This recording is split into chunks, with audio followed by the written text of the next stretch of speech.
Well, good morning and welcome to the morning Devo. Today it's Thursday.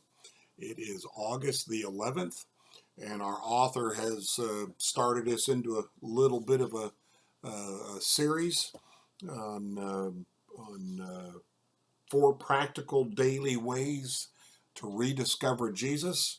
The first one was read the 4 Gospels.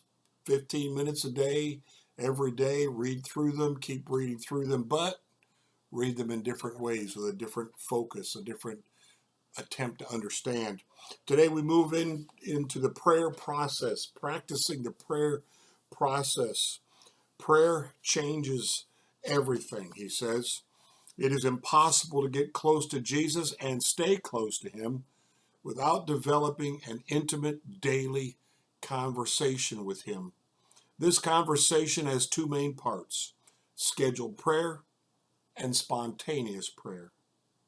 Each day we need a time that is set aside exclusively for prayer. This focused time of prayer each day, when we step away from the world to speak with God, is indispensable. We simply cannot grow spiritually without a consistent and persistent effort to pray. The Christian life is simply not sustainable without it. There are 2 problems that prevent us from developing this habit of daily prayer. The first is that most Christians have never been taught how to pray. The second is that when people do make a sincere effort to pray, they don't know where to start or finish or what to do, so they tend to sit down and just see what happens. Of course, most of the time when we sit down in prayer and just see what happens, nothing happens. This becomes very discouraging, and as a result, most people stop praying. The prayer process was developed to give people a format for their daily prayer experience. It has a starting point and an ending point. It is a simple way to focus our prayer time.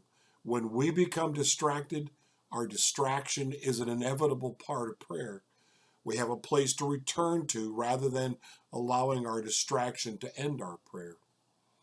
More than anything else, the prayer process is designed to facilitate an intimate conversation with God about not only the things that are happening in your life, but also the things that are happening deep in your heart and soul, and to discern God's will for our lives. Prayer is not the place for trivial conversation that avoids all the real issues. It is the place to get into everything that brings us high and low, to explore our hopes and dreams, our fears and concerns, our light and our dark sides and deepest desires. Prayer is not the place to hold back. Perhaps what I like most about the prayer process is that it grows as we grow.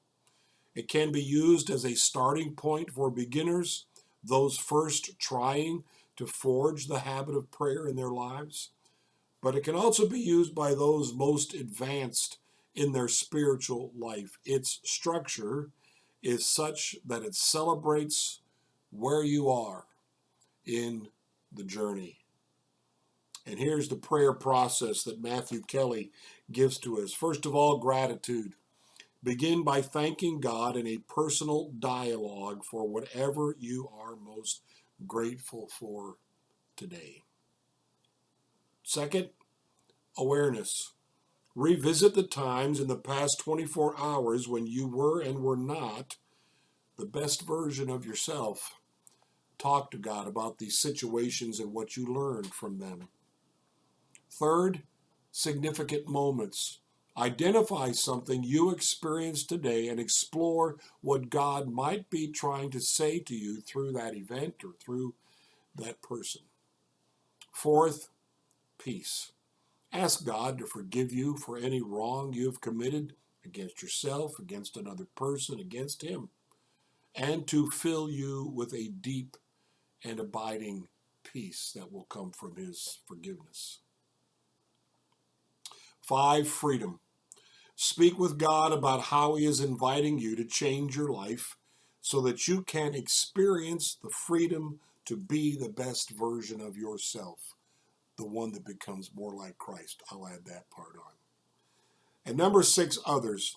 Lift up to God anyone you feel called to pray for today, asking God to bless and guide them. And now the secret is revealed. Matthew Kelly has a Catholic background. Number 7, finish by praying the Our Father, or what Protestants call the Lord's Prayer. That in itself is a great model to use every day for praying. Nothing compares to establishing the habit of regular prayer in our lives. It is one of life's quintessential experiences. What would your life be like if you prayed using the prayer process every day for a month? Would you have more joy? Would you be better at making decisions? Would you be clearer about what matters most and what matters least? Would you be better at saying no? The habit of daily prayer will transform you in unimaginable ways, and you will wonder how you ever lived without it.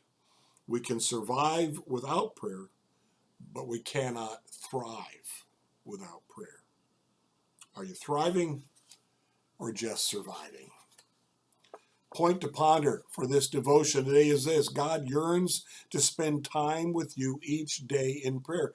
That's a good picture. God wants you to come in prayer. This isn't something that just benefits us. God wants it. He wants us to come to him.